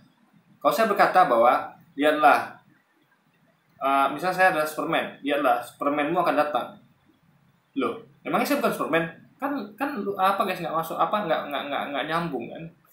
Makanya di sini, makanya ada kata akan di situ.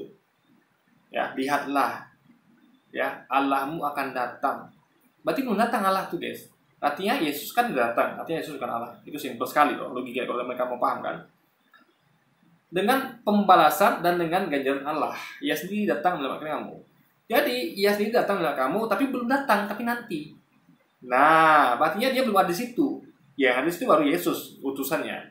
Jadi yang mengutus, ingat ya, posisi Yesus adalah utusan. Diutus. Yang utus siapa? Allah. Artinya ada yang diutus, ada yang mengutus.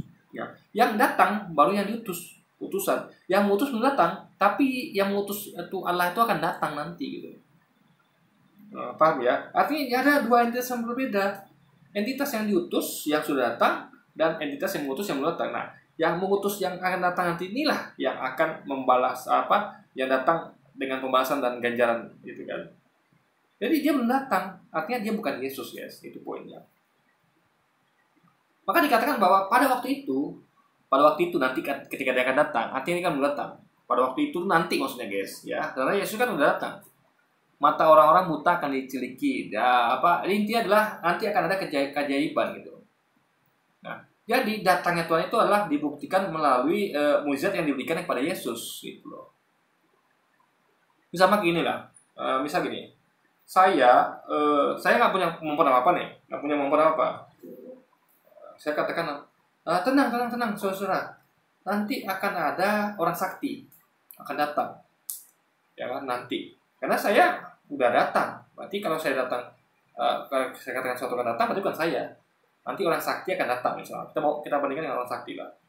Dia akan yang datang menyelamatkan kamu.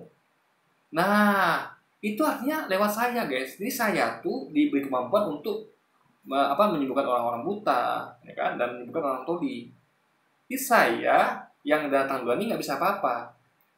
Tunggu dia datang dulu, baru dia datang untuk memberikan saya kekuatan gitu. Memberikan saya mujizat guys. Nah itu poinnya. Karena kalau dia belum datang, ini kan akan datang. Artinya pada waktu itu Yesus belum punya kemampuan itu. Karena dia belum datang guys. Nah, sama kayak saya sedang menunggu nanti kan seorang sakti akan memberikan saya kekuatan untuk dapat menyembuhkan orang itu. Jadi sembuhannya dari saya gitu. Nah paham ya? Karena saya diberi kekuatan oleh orang sakti ini. Nah, jadi ini adalah Yesus bukan Tuhan guys. Tuhan itu akan datang. Yesus sudah datang gitu kan. Ini sebenarnya logika sederhana ya kalau mereka mau ngerti gitu kan. Kalau dulu semua ngerti gitu. Gurun dan sungai di padang belantara dan seterusnya. Dari sini udah jelas bagaimana Yesus menggenapi dari Yesaya 35 ayat 4 dan sampai dengan ayat yang ke-6. Dimana ini loh ciri-ciri yang aku bisa berikan ke kamu Yohanes Pembaptis. Apa yang kuperbuat ini penggenapan di situ. Jadi ngapain lu tanya lagi, saya ini Mesias atau bukan? Kan gitu. Tetapi yang unik, apologetika Yesus tidak langsung jawab, ya aku. Tetapi dikatakan, aku seperti ini. Menurutmu gimana? Justru Yesus ingin membuktikan, menjelaskan takutnya Yohanes salah paham. Oke, Luis ini, maka dia jelaskan. Dan sayangnya ya, dijelaskan Luis ini nggak paham. Yohanes paham, karena gini, Yesus kan mengatakan bahwa dia akan datang. Artinya, Allah itu belum datang. Yang datang siapa? Yesus. Itu simpel sekali loh guys. Jadi Yesus yang bilang bahwa ya aku Mesias, tapi aku bukan Tuhan. Gitu loh. Kan Tuhan itu Allah itu akan datang nanti. Dia akan datang nanti dan pembalas dan menyembuhkan orang tuli dan sakit. Yang menyembuhkan itu Tuhan guys, Allah. Yesus hanya perantara. Maka Yesus berkata bahwa aku tidak dapat buat apa-apa dari diriku sendiri. Tuhanlah yang menyembuhkan. Sama kayak dokter tuh gak bisa buat apa-apa dari dia sendiri guys. Gak bisa guys. Itu kalau dia tidak dapat izin Tuhan, itu orang nggak sembuh. Siapapun dokternya tidak akan bisa menyembuhkan orang kalau tidak ditolong Tuhan gitu. Makanya orang-orang yang beriman tuh dia tidak mempercayai itu semua atas dari perbuatan manusia, tidak. Dia meyakini manusia itu hanya berusaha, tapi kita semua ditentukan oleh Tuhan. Itu orang beriman. Tapi kalau mereka tidak, sepertinya. Jadi bukan gitu. Maksud saya itu adalah bahwa sesungguhnya Yesus itu hanyalah perantara. Ya, yang memberikan mujizat itulah Tuhan. Yang akan datang itu. Jadi Tuhan itu belum datang. Yesus sudah datang. Yesus itu baru dapat mujizat, bisa berbuat mujizat itu setelah diberikan mujizat oleh Tuhan, ya guys, yang akan datang nanti itu. Nah, inilah yang penting. Yesaya 61 ayat 1 lagi. Yesaya pasal yang ke-61 ayat 1. Roh Tuhan Allah ada padaku, oleh karena Tuhan telah mengurapi aku. Ia telah mengutus aku untuk menyampaikan kabar baik kepada orang-orang sengsara dan merawat orang-orang remuk hati. Nah, coba kita baca Bapak ya. Roh Tuhan Allah ada padaku. Artinya ya, roh, ingat ya, roh itu adalah ciptaan Tuhan. Roh, semua yang hidup punya roh, termasuk saya, Anda. Nah, roh Tuhan Allah ada padaku. Nah, tapi kalau Yesus ngomong ini artinya roh yang spesial, roh yang ciptakan spesial gitu. Paham ya? Kita semua punya roh Allah, kita semua. Karena roh kita ini semuanya ciptaan Allah. Tapi roh yang ada pada Yesus itulah roh yang istimewa. Kenapa? Karena Tuhan telah mengurapi dia. Artinya Yesus bukan Tuhan. Coba Anda bayangkan ya. Bagaimana bisa Yesus diurapi Tuhan? Berarti kan Tuhan diurapi Tuhan. Ya, ingat. Tuhan telah mengurapi aku. Arti Yesus bukan Tuhan. Karena Tuhan adalah yang mengurapi dia. Ini bahasa sederhana, guys, ya. Makanya dikatakan roh Allah ada padaku, maksudnya adalah rohnya itu ciptaan Allah yang spesial gitu. Ya, karena dia diciptakan dengan roh, Allah itu memberikan dia roh yang spesial yang ada pada dia. Makanya Tuhan itu ridho dan mengurapi dia gitu loh. Nah, ia telah mengutus aku. Ini lebih jelas lagi. Tuhan yang telah mengurapi Yesus itu mengutus dia. Artinya Yesus utusan Tuhan dan diurapi Tuhan. Artinya Yesus bukan Tuhan. Sederhana, guys. Ya kan? Nah, sambung langsung di bawah ya. Untuk memberitakan tahun rahmat Tuhan dan hari pembalasan Allah kita. Yesus pakai bahasa Allah kita. Artinya dia juga punya Allah seperti kita. Paham ya? Ini sebenarnya bahasa-bahasa yang sederhana loh, guys ya. Tuhan telah mengurapi aku. Ia telah mengutus aku. Ya kan? Allah kita. Ini orang harus paham kalimat-kalimat ini. Ya. Artinya Yesus sudah menyebutkan sesuatu yang lain daripada dia, yaitu sesuatu yang mengutus dia, sesuatu yang telah mengurapi dia, dan dia sebutnya itu sebagai Allah kita. Kalau saya nyebut Allah kita, berarti saya bukan Allah. Kalau Allahmu, aku Allahmu baru. Tapi kalau Allah kita, berarti sama-sama punya Allah kita. Sama kayak Pak Pendeta mengatakan bahwa Allah kita yang di surga, berarti Pak Pendeta bukan Allah. Simpel ya. Jadi kalau ada orang berkata bahwa Allah kita, itu berarti dia bukan Allah. Simpel itu guys logikanya. Ya kan? Kalau begini logika Lewis ya, makanya kalau Pak Pendeta mengatakan bahwa Tuhan Allah kita di surga, berarti Pak Pendeta Allah dong, gitu kan. Kalau Lewis pakai logika itu, tapi kan tidak, guys. Makanya ini bahasa 3 kalimat sederhana yang harus dipahami oleh Lewis Prasetyo. Ya. Justru di sini Yesus pengen mengatakan bahwa Tuhan itu yang mengurapi aku. Dan Tuhan itu yang ngutus aku, ya kan? Dan Allah kita, ini udah jelas sekali, guys. Jadi hanya orang-orang yang nggak ngerti bahasa, yang nggak bisa memahami ini. Dan sesederhana ini pada kalimatnya. Memberitakan pembebasan kepada orang-orang tawanan dan kepada orang-orang yang terkurung kelepasan dari penjara. Seperti yang Yesus lakukan di dalam kitab Matius tadi pasal yang ke-11. Diberitakan kabar baik kepada orang-orang miskin. Nah, kalau sudah mendekati ciri-ciri yang saya sudah sampaikan ini, lalu kesimpulannya apakah Yesus itu Mesias? Iya, dia Mesias. Apakah cara Yesus langsung mengakui, ya aku Mesias? Tidak. Dia memberikan tanda-tanda. Jadi parahnya adalah menyamakan Mesias dengan Tuhan. Mesias itu bukan Tuhan loh. Tuhan itu siapa? Yang mengurapi Yesus. Tuhan itu siapa? Yang mengutus Yesus. Tuhan itu siapa? Allah kita, kata Yesus gitu loh. Itu jelas sekali. 3 kalimat sederhana yang Yesus pakai itu masa nggak paham juga. Yesus sudah mengatakan bahwa Tuhan yang mengutus aku. Tuhan yang mengurapi aku. Siapa dia? Allah kita. Itu simple sekali, guys. Anak sekolah minggu juga bahkan harusnya paham hal itu kan. Itu kalimat sederhana loh, yang harusnya dipahami dengan easy oleh Louis itu. Tapi sepertinya tidak. Dia nggak mampu memahami kalimat sederhana itu bahkan kan. Masih menganggap Yesus Tuhan bahkan kan. Kacau kan, guys. Yesus langsung mengakui, ya aku Mesias? Tidak.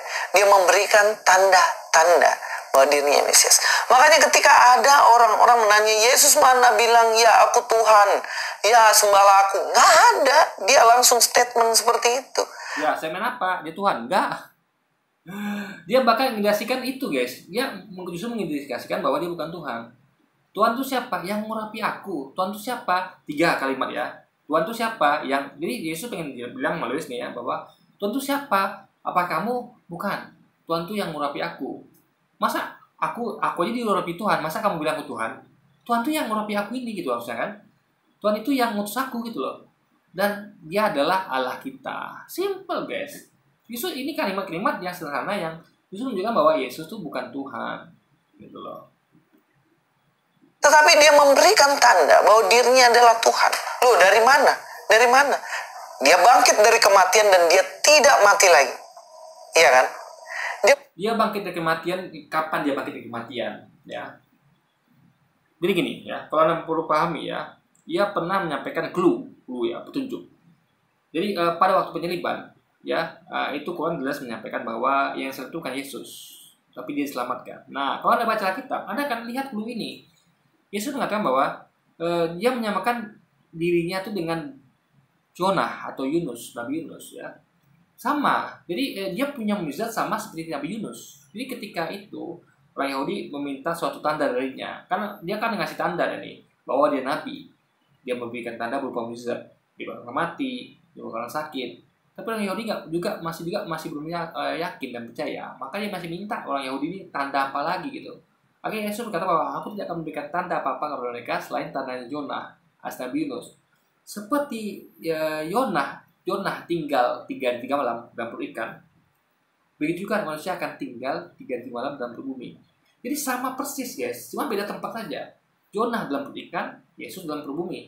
Apakah Jonah itu mati dalam perut ikan? Tidak. Jadi bangkitnya Yesus sama bangkitnya Jonah. Ya, makanya dikatakan itu tinggal. Tinggal itu artinya hidup. Jadi kalau ada orang tinggal dalam perut ikan, itu artinya hidup. Ya kan? Karena orang mati dalam perut ikan itu bukan tinggal namanya, tapi sudah. Jadi kata tinggal itu biasanya artinya hidup. Saya tinggal di kuburan, berarti saya belum mati, berarti saya masih hidup. Karena nggak ada orang memakai kata tinggal itu untuk sesuaikan dengan orang mati. Ayahmu tinggal di kuburan, ya berarti dia hidup. Kan? Jadi sesuatu yang apa ya, yang sama dengan Jonah gitu, itu poinnya, guys. Jadi ketika dalam kejadian penyaliban, Yesus di mana? Dia bukan ada di tiang salib, dia ada di dalam perut bumi. Jadi disembunyikan Allah di situ. Di situ dia dalam 3 hari 3 malam. Jadi kejadian penyaliban itu kan terjadinya 3 hari 3 malam. Dia di situ, guys, dalam perut bumi. Jonah dalam perut ikan, dia dalam perut bumi. Kalaulah itu bukan tandanya, artinya dia bohong. Kenapa? Dia sudah berkatakan begitu, bahwa dia tuh ada di dalam perut bumi. Tinggal 3 hari 3 malam dalam perut bumi, guys. Jadi seperti Jonah di dalam perut ikan, dia dalam perut bumi gitu loh. Itu di situ poinnya, guys. Membuat mujizat sesuka hatinya dimanapun dia berada, dia bisa melakukan itu. Bahkan dia nanti akan datang kedua kali. Dia bisa mujizat dimanapun dia berada ya. Untuk bikin domba aja nggak mampu dia. Dia harus minjam domba tanpa izin. Ya, yang saya katakan tadi, dia melihat ada tahu di situ ada domba, dia suruh muridnya ambil domba itu dan katakan Tuhan minjamnya kalau orang lihat. Itu kan bukan minjam namanya, guys. Kalau dia punya mujizat yang bisa dia hati, ya kan tinggal buat domba aja, ngapain dia itu. Jadi kayak menyembuhkan orang sakit, kan dia tadi katakan bahwa nanti akan datang, Allah akan datang. Artinya dia waktu itu kan dia belum mampu buat mujizat kan, karena Allah belum datang. Nah, setelah Allah datang, barulah dia bisa melakukan mujizat itu. Jadi mujizat Yesus dilakukan setelah Allah datang, gitu loh. Yesus sudah kasih indikasinya, nanti akan datang Allah, gitu kan. Allah akan datang, dan makanya itu dia punya mujizat. Karena Allah yang datang itu yang memberikan dia mujizat itu, guys. Nah, di situ poinnya. Menjadi hakim bagi semua manusia. Loh, Dia kekal. Dia tidak hakim bagi semua manusia, nggak ada kalimat itu di Alkitab. Dia hanya menjadi hakim atas keluarga suku Israel. Dia mengatakan bahwa makanya Luisnya harus baca ayatnya baik-baik, jangan ditambah-tambah dikurang-kurang. Itu kan berarti nambah-nambah ayat. Ayatnya berbunyi gini guys ya. Pada waktu penciptaan kembali, pada waktu ketika anak manusia akan bersemayam atas tahta kemuliaannya, kalian yang ikut bersamaku akan ikut menghakimi kedua belas suku Israel. Akan duduk di atas kedua belas tahta untuk menghakimi kedua belas suku Israel. Jadi yang Yesus katakan hanya ya kita tuh yaitu tentang menghakimi kedua belas suku Israel. Nggak ada menghakimi seluruh manusia. Makanya Luisnya suka nama-nama ayat. Itu bahaya guys ya. Melebih-lebihkan namanya. Ya tertulis saja lah yang sampaikan bahwa dia tuh menghakimi kedua belas suku Israel. Dari sini aja kita bisa lihat bagaimana Yesus ini tidak hanya manusia biasa, tapi dia juga Allah. Dia juga Tuhan tanpa pengakuannya. Karena kalau ada orang yang mengaku ya aku Tuhan, tapi ujung-ujungnya dia sendiri ternyata bukan Tuhan, kan mana yang lebih baik? Dia tidak bilang dia Tuhan, tetapi tindakannya menunjukkan bahwa dia Tuhan, atau tindakan yang mana Luis? Tindakan mana? Tindakan dia disusui ibunya, tindakan dia bisa makan minum, tindakan dia butuh makan minum, tindakan dia ketiduran di danau sehingga perlu dibuang kemudiannya, baru dia bisa redakan angin ribut. Yang mana? Tindakan mana yang membuktikan dia Tuhan, yang mana? Justru tindakan Luis Yesusnya semuanya membuktikan bahwa dia tuh manusia biasa, manusia yang dikasih mujizat itu guys ya. Karena makanya dia berkata bahwa aku tidak dapat buat apa diriku sendiri gitu loh. Jadi guys ya yang mengatakan bahwa, maka dia harus baca, yang mengklaim bahwa Tuhan tuh diri Tuhan adalah Allah. Akulah Tuhan Allahmu. Ya. Jadi lengkap semuanya informasi dari kita tuh. Allah ini mengatakan bahwa akulah Tuhan Allahmu. Yesus mengatakan bahwa Tuhan yang mengurapi aku, Ia yang mengutus aku, ya kan? Allah kita. Selesai sudah. Allah itu mengaku akulah Tuhan Allahmu, Yesus juga mengakui Allah kita. Kelar sudah. Ada pengakuan dari Tuhan Allah itu sendiri bahwa akulah Tuhan Allahmu, dan ada pengakuan dari Yesus bahwa Allah kita. Tuhan yang telah mengutus aku, Tuhan yang telah mengurapi aku. Lengkap sudah. Pengakuan dari Allah ada, dia bilang akulah Tuhanmu, Tuhan Allahmu, dan pengakuan dari Yesus ada, Allah kita. Clear sudah, lengkap sudah. Tapi bukan yang ada pengakuan Tuhan, ya ada. Tuhan sendiri mengakui akulah Tuhan Allahmu, dan Yesus mengakui Allah kita katanya. Udah jelas itu guys. Jadi justru yang nggak ada tuh pengakuan Yesus bahwa Allahmu, aku Allahmu, nggak ada. Ini ngomong Allah kita. Dia nggak ada aku yang mengurapi Tuhan. Tuhan yang mengurapi kamu adalah aku, nggak ada. Tapi Tuhan yang mengurapi aku. Artinya Tuhan itu mengurapi Yesus. Tuhan yang mengutus aku. Ia mengutus aku. Artinya Yesus hanya utusan Tuhan. Seorang yang diurapi Tuhan guys. Itu poinnya. Dia mengaku dirinya Tuhan, tapi tindakannya terbatas seperti manusia dan bukan seperti Tuhan. Yesus itu tindakannya terbatas di manusia bro. Dia butuh makan minum, ya kan? Dia nggak bisa bahkan ketika dilempari batu oleh orang Yahudi dia bisa lari. Itu berarti terbatas. Tuhan itu sesuatu yang tidak bisa Anda apa-apain. Coba namanya ya. Kalau ada orang yang masih bisa dilempari batu, itu berarti orang itu punya keterbatasan. Ya. Bahkan orang aja ya, ini Anda bayangkan ya, ada orang nih, presiden, itu kan punya pengawalan lengkap, segala macam. Itu punya keterbatasan. Meskipun Anda bisa nimpuk dia, ada timpuk presiden, Anda nggak bisa. Yang kan nimpuk, mendekati dia nggak bisa tanpa izin Pak Pampres. Nah, itu orang yang bisa Anda sentuh itu akan mati sendiri dengan sendirinya. Karena dia adalah makhluk, punya nyawa, punya bakal disebut kematian. Nah, itu berarti punya keterbatasan ya. Meskipun dia kayaknya nggak terbatas ya. Meskipun dia nggak terbatas kayaknya, tapi dia nggak keterbatasan. Nah, ini dia jangan seperti itu. Yesus jangan seperti presiden, ya. Dia aja ditimpukin batu masih bisa, di apa-apain masih bisa, dibully masih bisa. Coba mereka, dia bisa apa? Bisa lari, hanya bisa lari.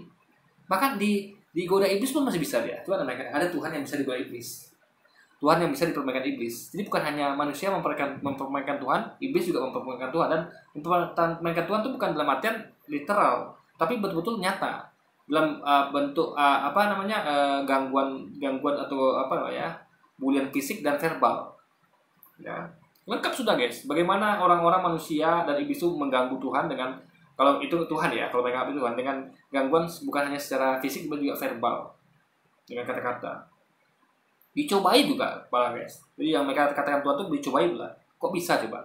Itu berarti dia tuh bukannya nggak terbatas sama sekali gitu. Terbatas guys. Karena dia makanya polisi nggak ngerti apa itu yang nggak terbatas, itu dia nggak ngerti. Ya batas. Kalau ada kita ngomong tentang batas. Jadi kalau sama kayak ada dia ya kayak hitung uang saya nggak terbatas. Artinya uang saya tuh nggak punya nilai. Dalam artian nggak terbatas maksudnya tuh nggak ada limitnya, ngerti nggak? Ini nggak ada ngomong-ngomong angka, nggak ada. Misalnya nih, kamu bisa nggak beli mobil? Oh tenang aja, uangku udah 5 triliun kok. Itu berarti masih ada batasnya. Batasnya berapa? 5 triliun. Tapi kalau saya katakan, oh tenang aja, 50 ribu mobil bisa. Ya apapun itu bisa. Kamu tambahkan pun batas bisa gitu. Jadi yang terbatas itu adalah satu yang nggak bisa dihitung. Ya, nggak ada habis-habisnya, nggak terbatas. Yesus punya batas. Batas Yesus apa? Ketika lapar dia makan, ketika haus dia minum, ketika dibully dia lari. Itu berarti dia punya keterbatasan. Ya, ngerti ya? Jadi justru kalau Anda lihat Yesus itu, dia banyak sekali menunjukkan keterbatasannya. Makanya saya heran ya, di mana letak ketidak terbatasan itu di mana? Sedangkan dia berkata bahwa aku tidak dapat berbuat apa-apa dari diriku sendiri. Itu artinya terbatas karena tidak dapat berbuat apa-apa dari diri sendiri, guys. Itu poinnya di situ loh logikanya. Lebih baik mana? Ya jelas tanpa mengaku tapi tindakannya adalah tindakan Tuhan. Karena ada orang yang mengaku dirinya adalah Mesias, ternyata dia bukan Mesias. Ya, saya akan mengambil contoh ya. Di dalam Matius 24 ayat 23. Ayo kita lihat Jadi gini ya, jadi jam teman-teman ada orang ngaku misalnya Mesias, jadi bukan Mesias tuh berarti harus ada, berarti kalau gitu yang ngaku Mesias salah, enggak.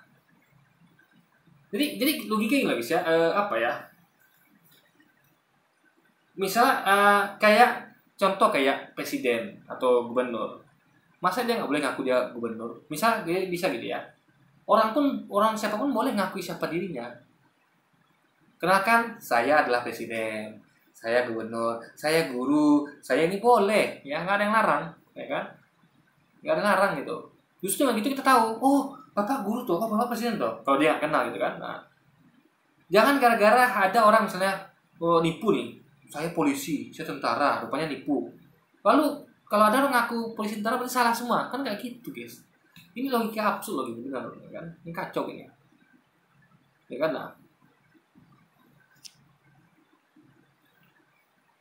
Nah, lihat ini ya. Jadi ya ini ya Yesus ngomong tentang nabi palsu ya. Jadi ini adalah sesuatu yang akan datang nanti, ya, dan akan nanti. Pada waktu itu, jika orang berkata kepada kamu, lihat Mesias ada di sini atau Mesias di sana, jangan kamu percaya, ya. Ya. Artinya percaya hanya kepada Yesus gitu. Jadi orang-orang ngaku sebagai Mesias seperti Yesus tuh nggak bisa dipercaya karena Mesiasnya Yesus gitu kan. Nah, kita ngomong Mesias ya, Mesias yang dalam konteks itu ya, bukan nabi berikutnya gitu kan. Sebab Mesias palsu, ternyata Mesiasnya banyak guys, bukan satu. Dan nabi-nabi palsu akan muncul dan mereka akan mengadakan tanda-tanda dahsyat dan mukjizat sehingga mungkin mereka akan menyesuaikan orang bilang. Jadi orang-orangnya akan mengadakan mukjizat gitu, ya kan? Ini sekali lagi ya, ini adalah peringatan Yesus tentang nanti akan ada orang-orang yang yang mengatakan dia Mesias. Nah, ya, ada orang-orang gitu. Jadi bukan berarti bahwa ini menjadikan bahwa harus ngaku Mesias. Berarti bukan berarti maksudnya adalah kalau ada orang mengatakan Mesias berarti dia bukan. Ini Yesus ngomong tentang nanti itu loh. Gitu kan? Jadi saya pakai misalnya gini ya. Saya mengatakan gini. Saya kan guru nih kan, jadi saya nggak perlu ngomong nih kan, saya nggak perlu ngomong bahwa saya guru, karena mereka tahu saya mengajar, misalnya kan, saya ngajar di kelas gitu kan, mereka tahu saya guru. Terus saya katakan gini, pada waktu itu jika ada orang kata padamu, lihat guru ada di sana, guru di sini, ya, jadi jangan percaya gitu. Kenapa? Karena mereka bukanlah guru gitu, paham ya poinnya? Jadi kita ngomong tentang sesuatu yang akan datang bahwa ada orang-orang yang begitu, gitu loh. Bukan berarti poinnya bahwa Kalau ada orang ngaku guru berarti dia bukan guru, bukan gitu logikanya. Gitu loh guys. Karena kalau ada orang mengatakan dia guru, padahal dia guru, itu gimana ceritanya coba? Jadi guys ya, poinnya adalah banyak orang-orang yang memperkenalkan dirinya gitu. Makanya tulisnya kurang ini ya, kurang apa? Kurang apa? Jadi gini logikanya. Jadi misalnya kalau dia nonton TV atau nonton radio atau nonton apapun itu, ada orang mengatakan bahwa kayak di radio misalnya, oh ya silakan perkenalkan diri Bapak. Oh ya saya adalah Kapolda Riau misalnya. Terus saya adalah ya kepala bagian ini tuh. Masa nggak boleh guys? Kalau dia dengar itu pasti katakan, ini palsu ini, karena boleh ngaku gitu kan, loh. Orang ngaku gak ada salahnya loh, untuk memberikan informasi gitu kan. Contoh bisa gini, kayak, misalnya ada orang, contoh kayak, ini bisa kasih contoh guys, biar paham ya. Misalnya kayak di daerah wisata, coba ada bayangkan ya, ada seorang tour guide, yang wisatawan guide, pemandu wisata. Bagaimana caranya dia tuh tidak dia bisa memberikan jasa kepada turis kalau dia tidak memperkenalkan dirinya. Dia akan bilang kan, hello sir, good night, good day. Dalam bahasa Indonesia ya, perkenalkan nama saya Adi. Saya adalah seorang pemandu wisata. Oh, Anda pemandu wisata ya? Iya, dia harus ngaku guys, agar bisa melayani si bule. Kalau dia tidak ngaku, gimana sih coba? Apakah dengan begitu berarti langsung bule katakan, kamu nih ngaku berarti kamu bukan pemandu wisata begitu? Kan tidak. Justru dia harus memperkenalkan diri agar bule ini paham, ya ini pemandu wisata. Maksudnya di mana bule tahu dia pemandu wisata itu kan? Jadi bahkan ketika dia tuh bule itu mendatangi tempat pemandu wisata, lalu datang si bosnya ini kan bos pemandu wisata kan memanggil pemandu wisata dan memperkenalkan, Pak ini adalah pemandu wisata kita Bapak. Lalu kita sebagai pemandu wisata kan memperkenalkan, ya Pak kenalkan saya adalah pemandu wisata Bapak gitu kan. Aku berarti kan, apakah itu adalah palsu kan tidak? Maka lu sih nggak paham itu kan. Jadi masa bisa gitu logikanya? Hanya dengan segmen ini lalu menyamakan bahwa semuanya itu yang ngaku-ngaku itu berarti palsu kan, nggak gitu guys. Yesus hanya ngomong tentang Mesias yang akan datang nanti, nabi palsu yang akan datang nanti guys gitu guys. Gitu ya. Jadi bukan ngomong dan nabi palsu bukan Nabi Muhammad ya, bukan. Karena mereka ini adalah ngaku sebagai Mesias gitu ya.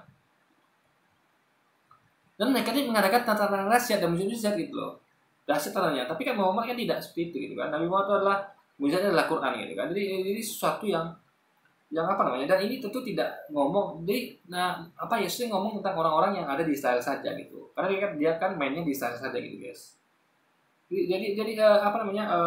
Jadi harus pahami poin ini gitu kan. Bukan berarti Yesus mengatakan bahwa kalau ada orang ngaku-ngaku berarti dia bukan gitu. Bukan begitu guys logikanya. Kitab kita, Matius 24 ayat 23. Pada waktu itu jika orang berkata kepadamu, lihat Mesias ada di sini atau Mesias ada di sana, jangan kamu percaya.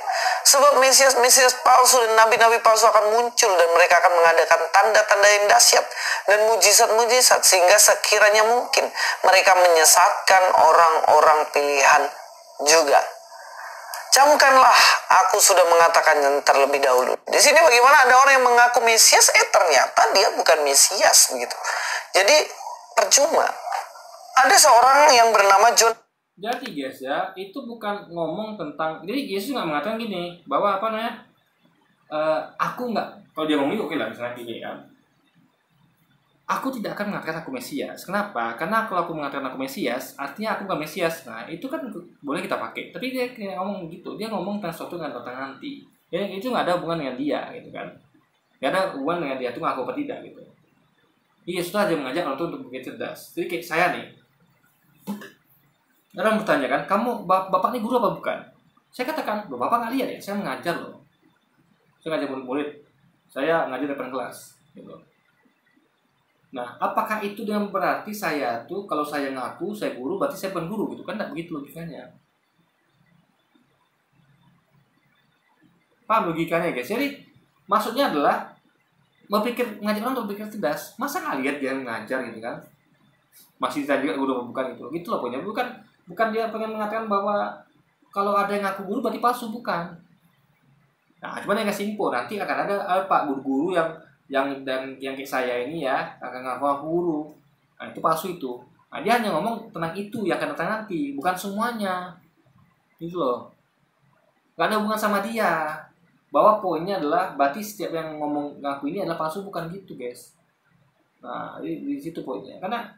Karena gini ya, apa namanya, Musa juga mengakui dia, Musa tuh kepada kaumnya nabi-nabi juga begitu kan, mengakui kepada pengikutnya gitu. Jadi memperkenalkan gitu kan bahwa dia itu adalah utusan. Ingat, Yesus beberapa kali mengatakan bahwa dia itu adalah utusan. Utusan itu sama kayak nabi. Jadi kita tahu sesuatu yang utusan itu pasti nabi. Tuhan tuh pasti mengutus nabi. Jadi sebenarnya Yesus itu memperkenalkan dia sebagai nabi harusnya. Kan? Jadi itu kata lain dari Mesias itu nabi, guys. Memang dia tidak menyebut spesifik sebagai Mesias, tapi kan dia memperkenalkan diri sebagai nabi. Ya, ia mengutus aku diutus oleh dia. Itu artinya adalah dia nabi. Itu. Kayak saya mengatakan bahwa saya diutus oleh kepala sekolah, artinya saya guru. Gitu loh, guys. Jadi ada pengakuan dari dia tuh ada bahwa dia tuh adalah nabi, ya kan? Jadi bukan berarti dia tuh nggak ada guys. Cuma waktu itu dia pengen membuat mereka nih lebih cerdas. Kalau kita lihat masa masih juga nanya saya dulu nabi Mesias itu bukan gitu kan. Nicholas Tom itu lahir 1799. Wah, ini lama banget ya. Saya bahkan ini belum dirancangkan ini. Belum ada.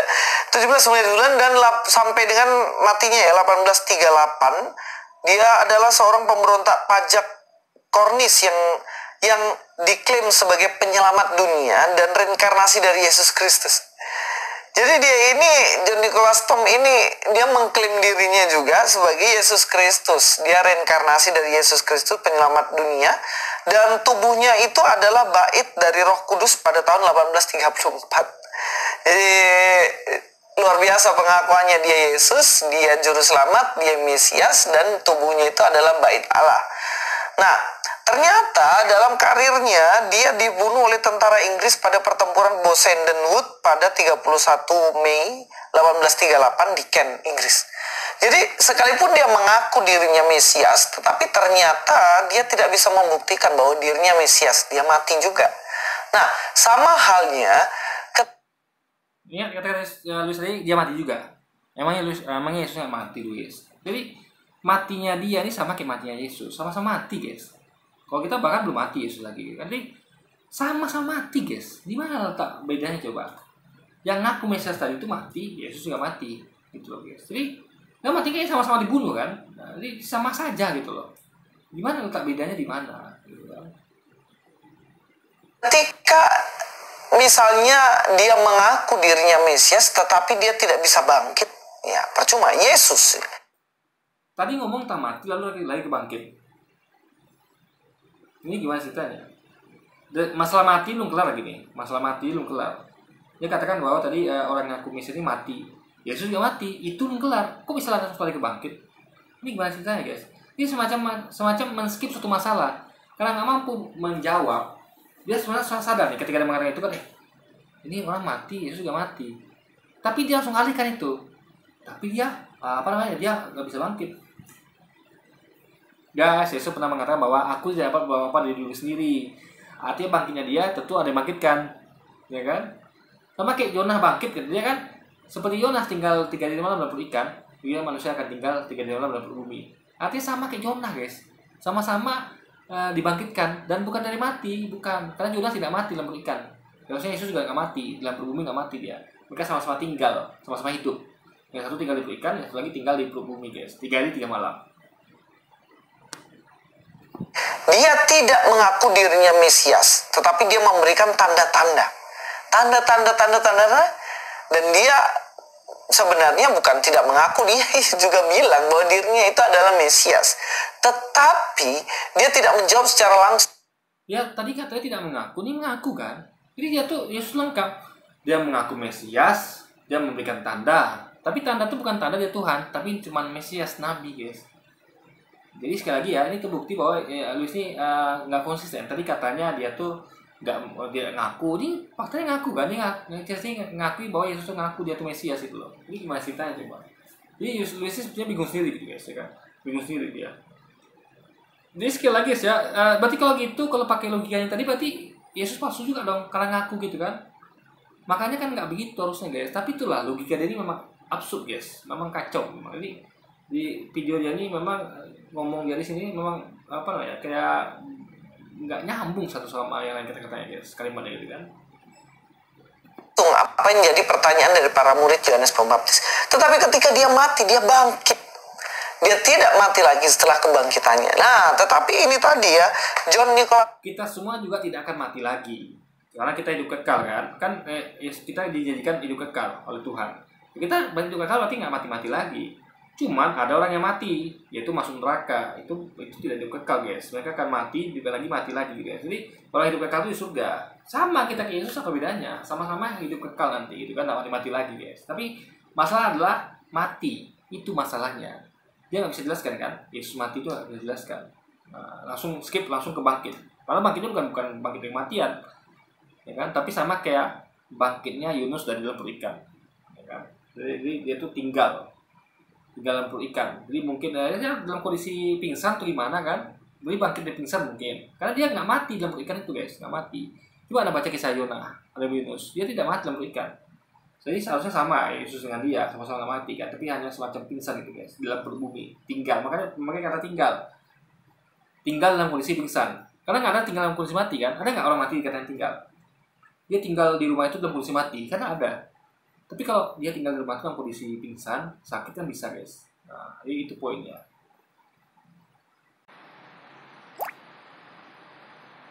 Oh, ternyata dia ngaku Mesias, ketika mati dia nggak bangkit lagi gitu. Jadi dari sini apologetika Yesus justru tepat sasaran.